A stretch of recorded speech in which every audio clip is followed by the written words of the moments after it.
Hey folks! Today we are going to learn how to find the perimeter of rectangles when they have fractions for their dimensions. This is going to be a review of calculating perimeter and also an extension of how we can add fractions to find the perimeter of rectangles. First, let's review what perimeter is. When we're talking about perimeter, we are talking about the distance all the way around something.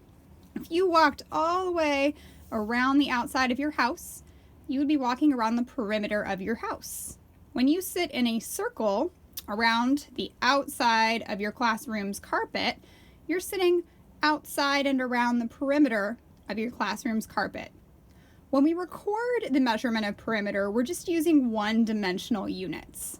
So units, inches, meters, feet, whatever we're using to measure, it's just one-dimensional because it's just one straight line. We're going to do problem 1 of your practice problems today.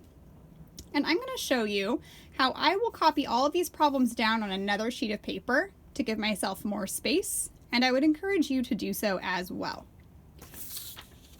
Problem 1 gives us a rectangle where the width is 1/2 of a foot and the length is 7/8 of a foot.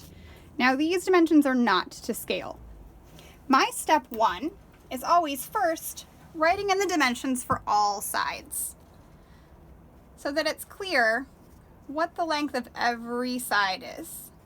If this side is 7/8 of a foot, then so is this side. If this side is 1/2 of a foot, then so is this side. I'm also going to remind myself how we calculate perimeter. The formula for perimeter is 2 times the length of the rectangle plus 2 times the width of a rectangle. And this is going to be different for different types of shapes, but we're looking at rectangles today. So I've finished step 1. I wrote in all of the dimensions for the whole rectangle. Step 2, I'm going to write an addition problem for myself with 4 add-ins, which means I'm going to write adding in all 4 of the sides of this rectangle because I need the length twice and the width twice. So I will write an addition problem for myself, 1/2 plus 1/2 plus 7/8 plus 7/8, and that's how I'm going to find the perimeter.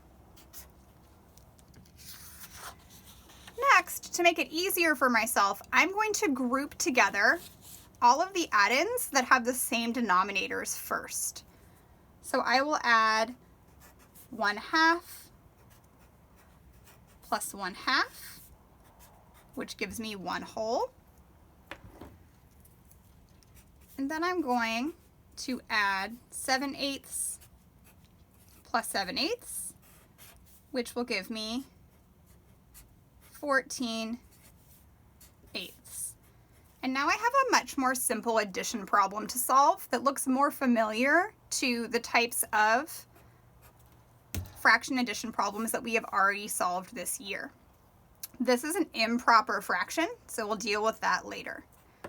All right, I finished step 3. Step 4, sometimes we will need to find a common denominator. In this case, we do not need to. So we're just going to go ahead and add the remaining 2 add-ins, 1 and 14/8, and we're also going to simplify when we're done. So I'll add 1 plus 14/8, which is the same as adding them this way, and I want to convert 14/8 into a mixed number to make it easier for myself. 14/8 is the same as 1 and 6/8. Remember, because 8 goes into 14 one time, there's one group of 8/8 with 6/8 left over. So now I'm going to add 1 and 6/8 and 1/2 to get my answer of 2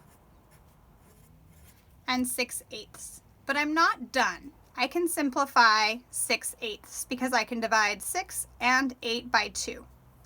So my simplified answer is going to be 2 3/4. 6 divided by 2 is 3. 8 divided by 2 is 4. What we do to the bottom, we do to the top. And here is my answer. There's the perimeter. But wait, do not forget to write in the unit. The unit is feet. So my final answer is 2 3/4 feet. That is the perimeter of the rectangle for problem number 1. And that is how we can find the perimeter of a rectangle with fractional dimensions.